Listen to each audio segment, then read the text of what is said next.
So இங்கே இருந்தால் அதுக்கு பேர் இன்ஃபர்மேஷன். எல்லாம் சொல்லுங்கள், அதுக்கு பேர் இன்ஃபர்மேஷன். அது கீழே இறங்குச்சுன்னா இங்கே வந்து அதுக்கு பேர் இன்ஸ்பிரேஷன். ஸோ காட்ஸ் வேர்டு எங்கேருந்து வருதுன்னா இன்ஃபர்மேஷன்லேருந்து வரதில்லை, இன்ஸ்பிரேஷன்லேருந்து வருது. தேவனுடைய மனிதர்கள் தேவனுடைய ஆவியினால் இன்ஸ்பயர் பண்ணப்பட்டு பேசுகிறாங்க.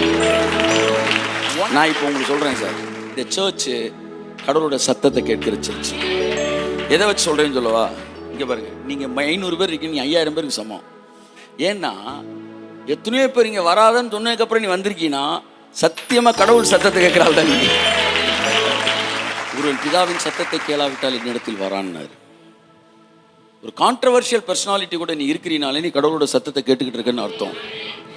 மனித சத்தத்தை கேட்கிறவர்கள், பேதுருவே இதை மாம்சமும் ரத்தமும் உனக்கு வெளிப்படுத்தவில்லை. சில நேரம் மாம்சம் அப்படி காட்டும், பாருங்க, நல்லா பாருங்க, அவர் தானே பாருங்க. ஆமா, மாம்சம் ரத்தம் உனக்கு ஏதோ வெளிப்படுத்துது. பாருங்க, நியூஸ் பேப்பரை பாருங்க, நல்லா பாருங்க, அவர் தானா? ஆமா, இப்போ ஏதோ ஒரு வெளிப்பாடு வருது, இது மாம்சம் உனக்கு வெளிப்படுத்து, தினத்தின் வெளிப்பாடு. மாம்சம் ரத்தம் சொன்னதை வச்சு டெசிஷன் எடுக்கிறவன் எல்லாம் கடவுளோட சத்தத்தை கேட்காதவன்.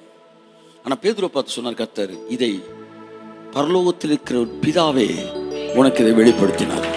ஏமே, 2 விதமான வெளிப்பாடுகள் இருக்கிறது. மாம்சமும் ரத்தமும் சொல்லிக் கொடுக்கிற வெளிப்பாடு, அதுவும் மூடி இருக்கிற திறக்கிறது தான்.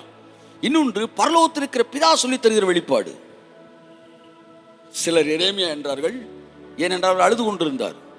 அழுகிறத பார்த்தோன்னே எரேமியா நாய், அவர் சத்தம் போடுறத பார்த்தோன்னே யோவான் சனகன்னா, அவர் செஞ்ச அற்புதத்தை பார்த்தோன்னா பழங்காலத்து தீர்க்கதரிசியில் ஒரு உயிரோடு இருந்திருக்கிறான்னு சொன்னார்கள். இவர்கள் எல்லாருக்கும் வெளிப்பாடு இருந்தது, அது மாம்சமும் ரத்தமும் கொடுத்த வெளிப்பாடு. ஆனால் ஒருத்தன் சொன்னா, நீ ஜீவனுள்ள தேவனுடைய குமாரனாகிய கிறிஸ்து. கர்த்தர் சொன்னார், இது பரலோகத்தில் இருக்கிற பிதா உனக்கு வெளிப்படுத்தினார். நீ எல்லாம் கடவுளோட சத்தத்தை கேட்கறதுல வளரணும். நான் ஒன்று சொல்றேன் உங்களுக்கு, எப்பவுமே இங்கே வாழாதீங்க, இங்கே வாழுங்க. This is information place, this is inspiration. இந்த பிரைசிங் இருக்குல்ல, சர்ச்சில் நல்ல செய்தி கேட்பேன் ஆனால் வாயை திறக்க மாட்டேன், துதிக்க மாட்டேன்னா they are living in information. சபையை நல்லா துதிக்க வைக்கணும், அவனை இன்ஸ்பிரேஷனுக்குள்ள கொண்டு வரணும். நாம என்ன வருது பார்த்தீங்களா, அது இன்ஸ்பிரேஷன் தான். சில சர்ச் நல்லா வசனம் கேட்குறவனா இருப்பாங்க, ஆனால் நீ பேசினா அப்படியே இருப்பாங்க.